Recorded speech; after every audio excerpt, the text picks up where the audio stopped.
ఓం శ్రీ గురుభ్యో నమః. అందరికీ తెలియని శకుంతల దేవి అసలు పూర్తి కథ ఇదే. మరి విందామా శకుంతల కథ.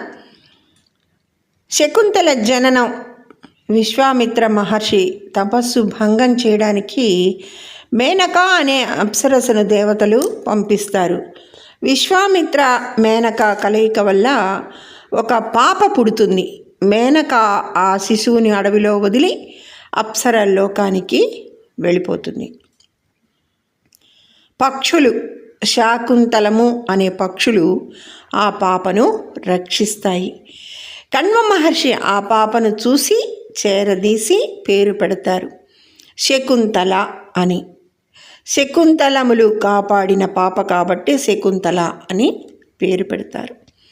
ఇక కణ్వ ఆశ్రమంలో పెరగడం ఎలాగో చూద్దాం.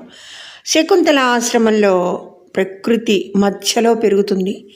జింకలు, పక్షులు, చెట్లు ఆమెకు నేస్తాలు.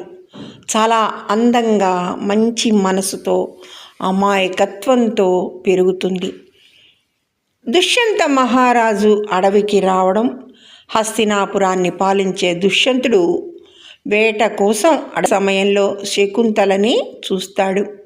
ఆమె అందం, మాటలు, స్వభావం చూసి ఆకర్షితుడవుతాడు. ఇద్దరి మధ్య ప్రేమ మొదలవుతుంది. గాంధర్వ వివాహం చేసుకుంటాడు దుష్యంతుడు ఆమెను వివాహం చేసుకోవాలని కోరుకుంటాడు. శకుంతల కూడా ప్రేమకు ఒప్పు పద్ధతిలో పెళ్లి చేసుకుంటారు. మంత్రాలు, అగ్ని లేకుండా మనసుల కలయికతో వివాహం చేసుకుంటారు. దుష్యంతుడు తన రాజముద్ర ఉన్న ఉంగరం ఇచ్చి అంటాడు, దీనిని గుర్తుగా ఉంచుకో, నేను తిరిగి వచ్చి నిన్ను రాణిగా తీసుకెళ్తాను. తర్వాత రాజ్యానికి వెళ్ళిపోతాడు. ఇక దుర్వాస మహర్షి శాపం ఎలా ఉంటుందో చూద్దాం. దుష్యంతుని ధ్యానంలో మునిగిన శకుంతల అతిథిగా వచ్చిన దుర్వాస మహర్షిని గమనించదు. కోపంతో దుర్వాసుడు శాపం ఇస్తాడు. నీవు ఎవరిని తలుచుకుంటూ మైమరిచిపోయావో అతడు నిన్ను మర్చిపోతాడు అని. శకుంతల భయపడి క్షమ కోరుతుంది. దుర్వాసుడు కరుణతో శాపానికి ఉపశమనాన్ని చెప్తాడు. నీకు ఇచ్చిన గుర్తు చూసినప్పుడు మాత్రమే అతనికి నీ జ్ఞాపకం తిరిగి వస్తుంది సుమా అని. రాజ్యానికి శకుంతల ప్రయాణం. కణ్వ మహర్షి తిరిగి వచ్చి విషయం తెలుసుకుని శకుంతలను ఆశీర్వదించి రాజ్యానికి పంపిస్తాడు. మార్గమధ్యంలో ఒక నదిలో చేతులు కడుగుతుండగా ఉంగరం నీటిలో జారిపోతుంది. అది ఆమెకు తెలియదు పాపం. దుష్యంతుని వద్దకు చేరడం, తిరస్కారం జరుగుతాయి. శకుంతల రాజభవనానికి చేరి దుష్యంతుడిని కలుస్తుంది. శాప ప్రభావం వల్ల దుష్యంతుడు ఆమెను గుర్తించడు. ఉంగరం కూడా లేకపోవడంతో రుజువు చూపలేకపోతుంది. దుష్యంతుడు అంటాడు, నాకు నీవెవరో తెలియదు. ఇది అబద్ధం. శకుంతల హృదయం విరిగిపోతుంది. ఆమె అవమానంతో అడవికి తిరిగి వెళ్ళిపోతుంది. భరతుడి జననం జరుగుతుంది. శకుంతలకి ఒక కుమారుడు పుడతాడు. పేరు భరతుడు.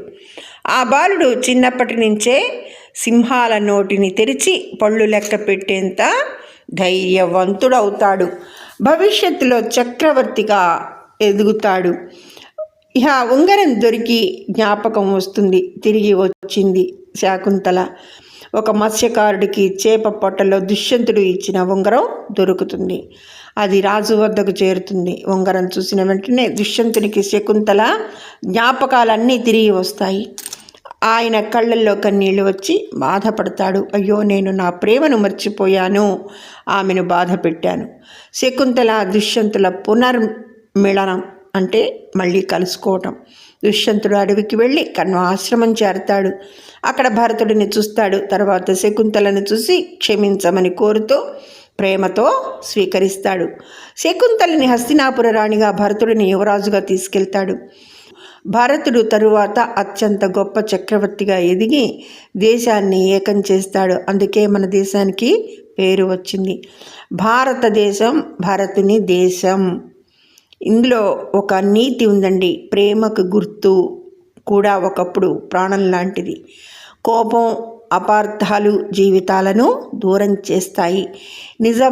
నిజమైన ప్రేమ ఎప్పటికైనా గెలుస్తుంది అని మనకి ఈ శకుంతల దుష్యంతుల కథ వల్ల తెలుస్తుంది.